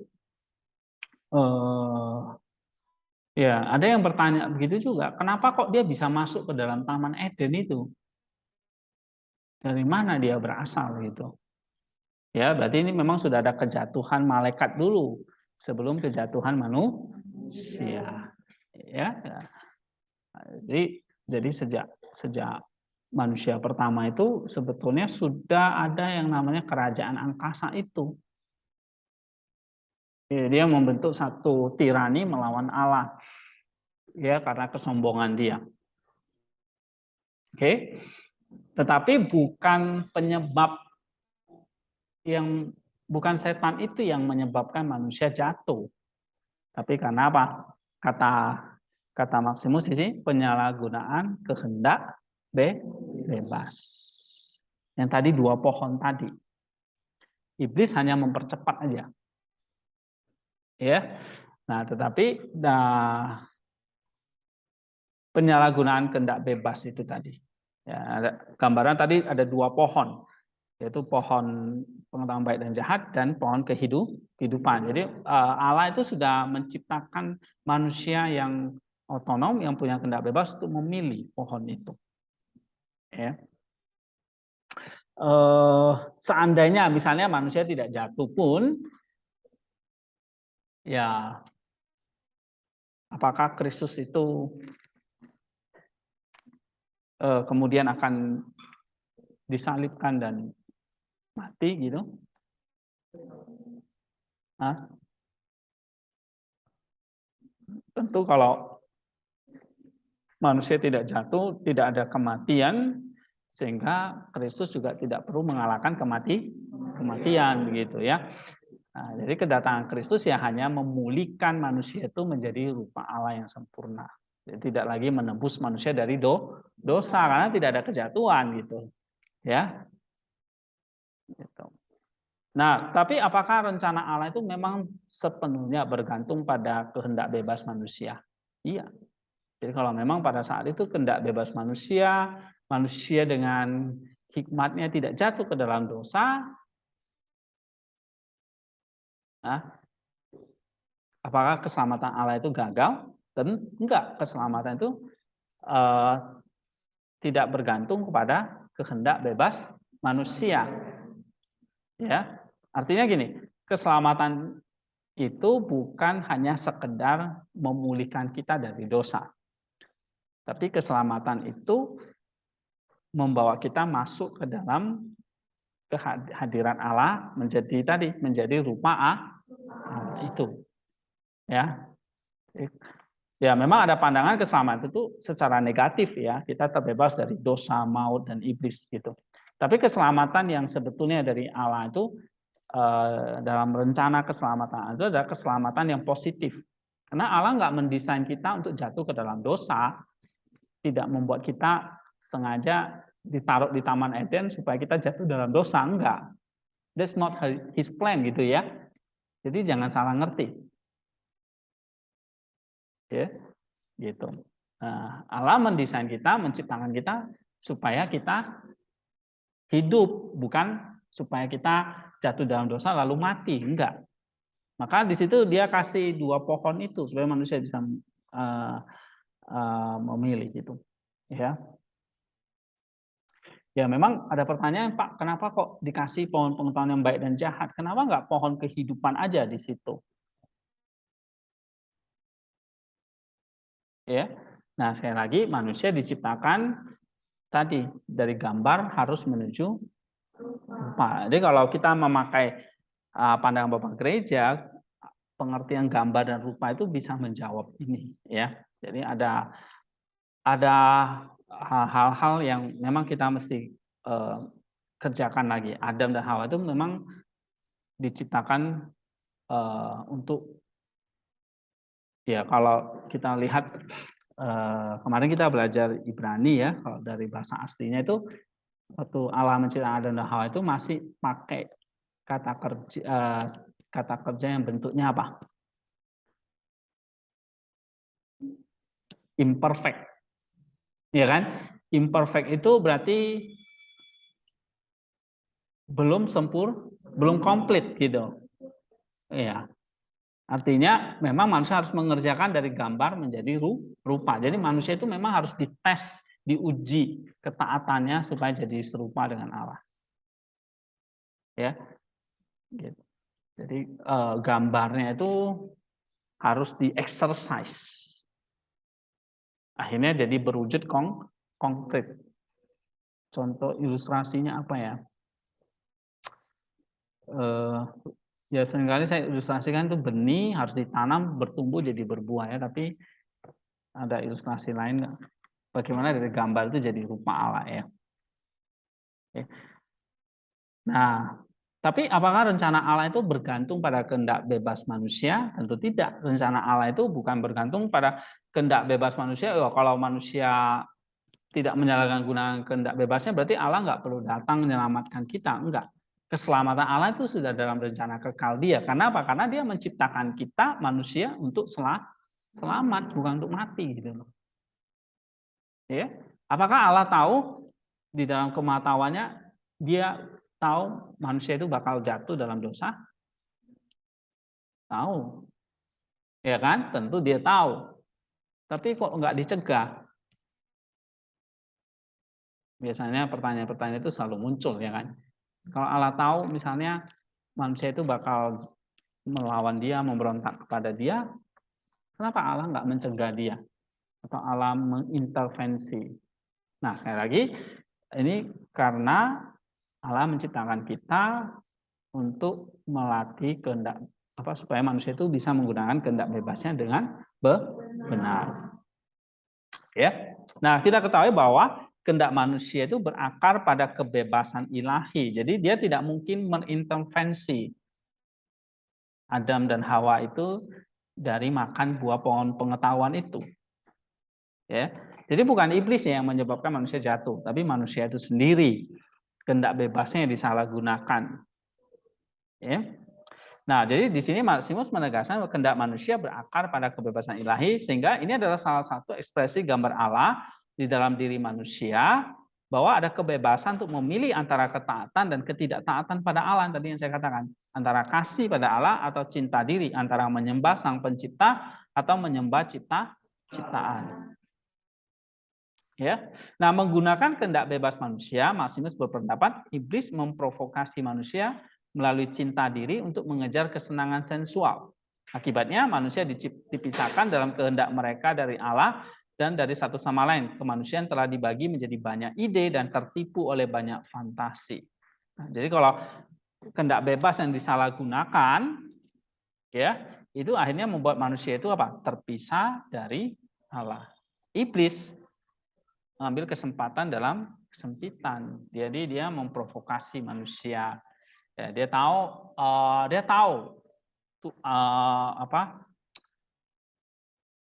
dia yang adalah makhluk roh itu juga bisa jatuh. Dia tahu apalagi manusia yang adalah roh itu juga pasti bisa jatuh. Maka dia memprovokasi.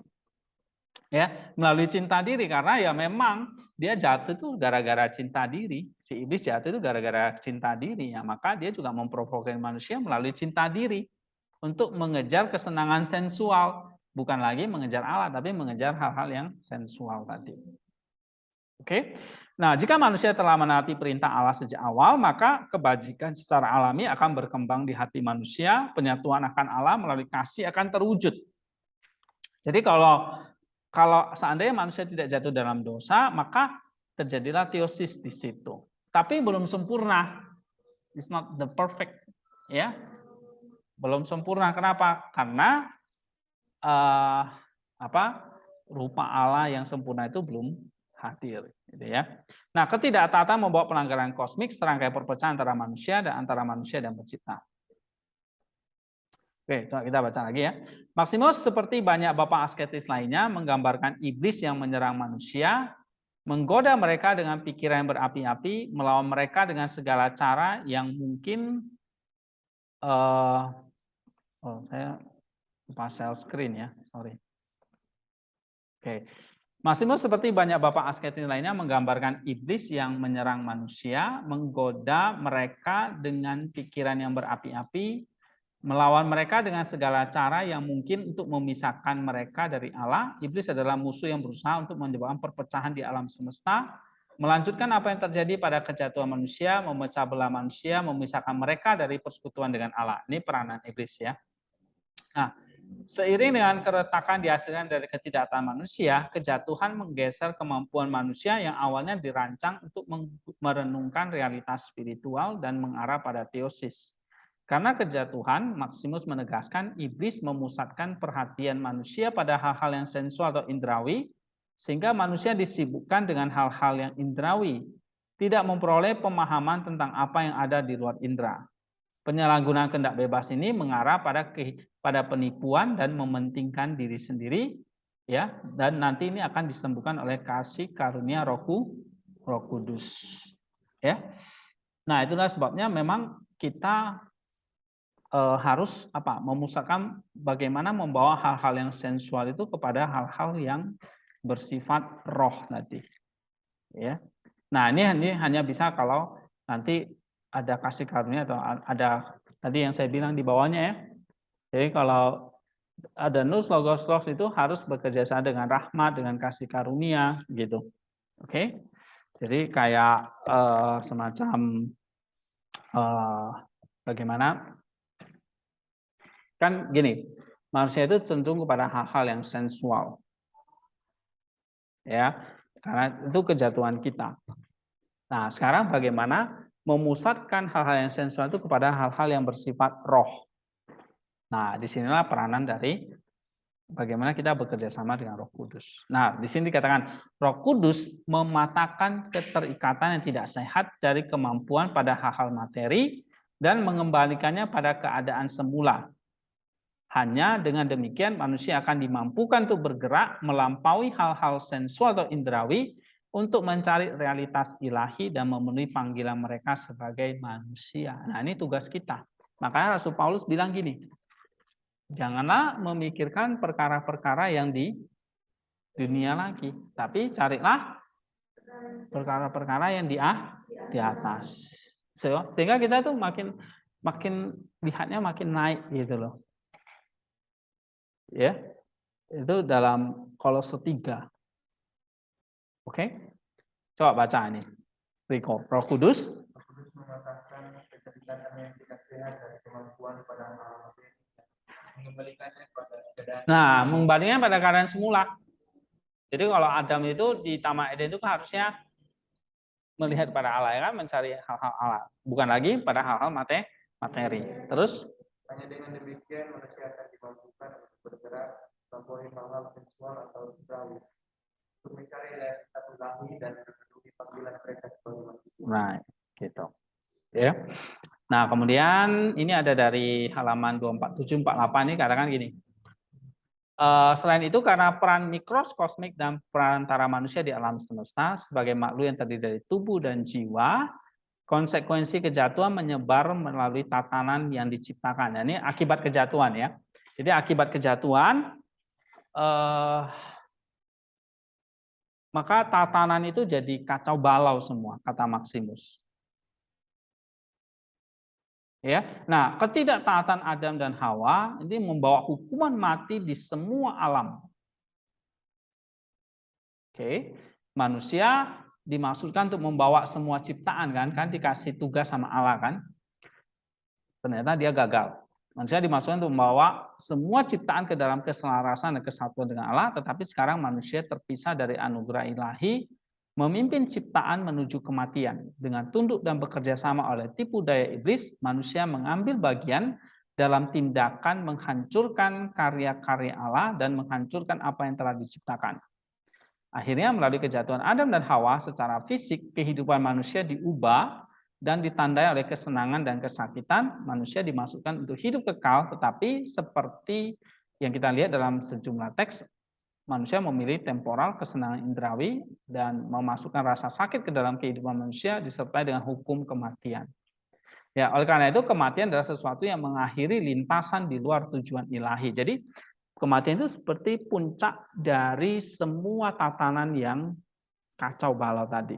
Nah, kalau kita baca kitab Kejadian tadi ya, akibat kejatuhan itu kan manusia ada rasa sakit, manusia bisa tua, manusia akhirnya puncaknya jadi mati.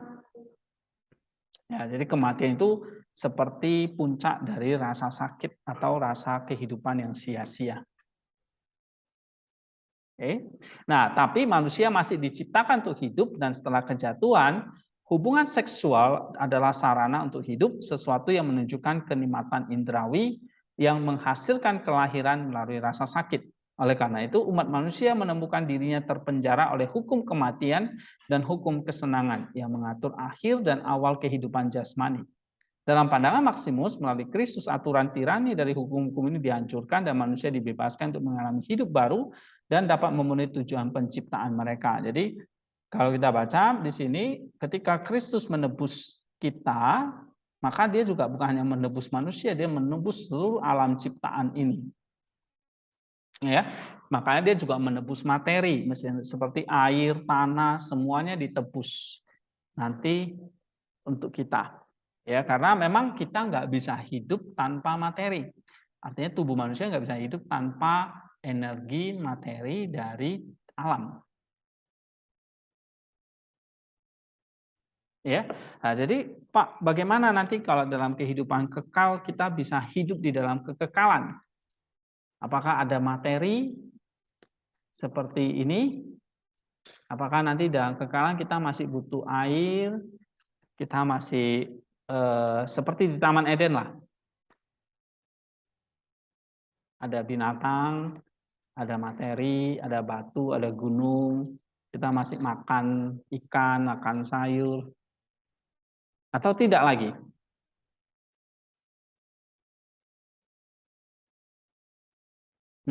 Nah, kalau akibat kejatuhan kan semua itu terhukum dalam namanya hukum kematian.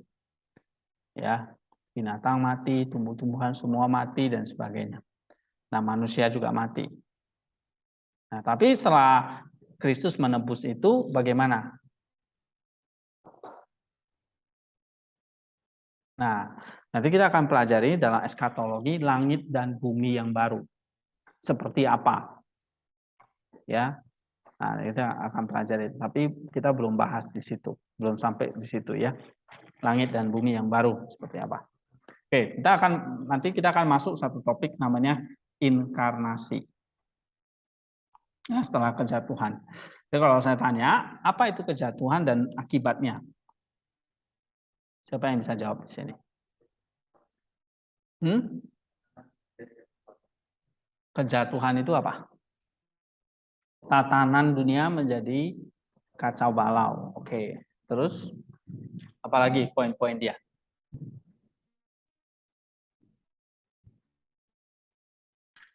Tatanannya menjadi kacau balau itu konsekuensi kejatuhan.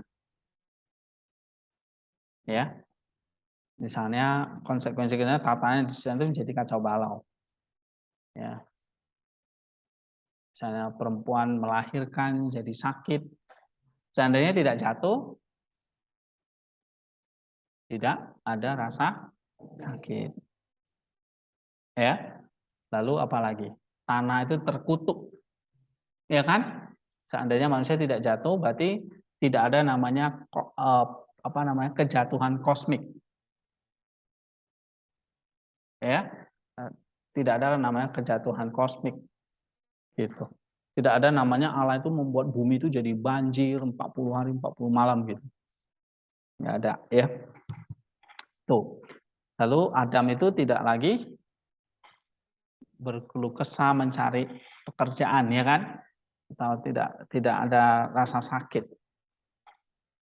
Gitu.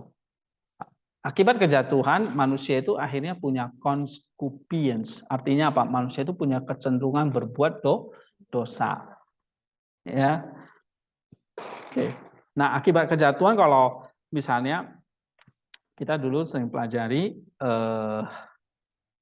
manusia itu akibatnya mengalami kematian total. Nah, maksudnya kematian total itu manusia sama sekali lagi tidak bisa berhubungan dengan Allah. Jiwanya mati. Gitu. Ya. Manusia mati. Hanya tubuhnya yang hidup. Jadi kita tuh kayak dianggap mayat hidup. Benar enggak? Seperti mayat hidup enggak? Kita nggak bisa lagi berhubungan dengan Allah sama sekali. Nah, akibat kejatuhan itu.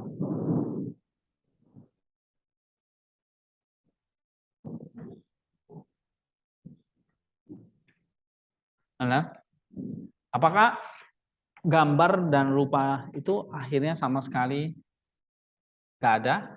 Tentu enggak. Setiap manusia yang lahir itu tetap menjadi gambar dan rupa.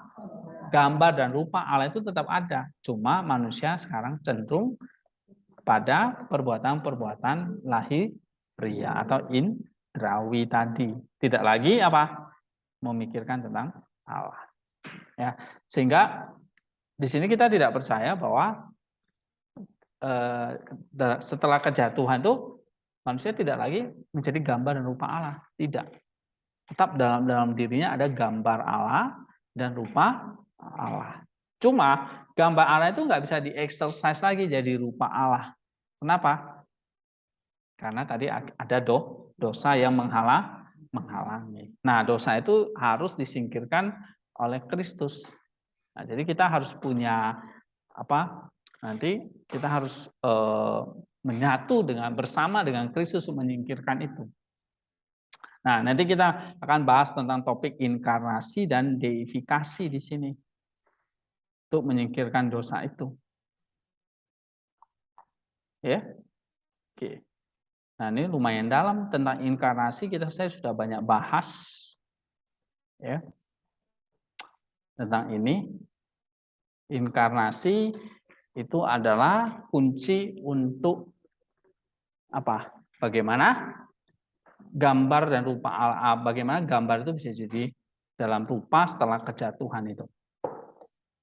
Tetapi gambar dan rupa Allah itu tidak mengalami yang namanya kerusakan total. Manusia masih menjadi gambar dan rupa Allah. Nah, cuma ada dosa yang menghalangi. Nah, jadi kalau manusia yang belum menyatu dengan Kristus atau belum percaya kepada Kristus, ya tetap ada dosa yang menghalangi dia untuk menjadi serupa dengan Allah. Gitu. Nah, itu yang dikatakan oleh Rasul Paulus. Kamu dahulu sudah mati dalam pengertian apa? Dalam pengertian tadi sudah dikuasai oleh dosa. Ya. Oke, tapi dia tetap adalah gambar Allah yang punya kehendak bebas. Oke, kita akan break dulu. Topik tentang kejatuhan sudah. Ada 2 topik lagi tentang inkarnasi dan ini deifikasi. Oke, kita break 5 menit. Di situ kita masuk lagi.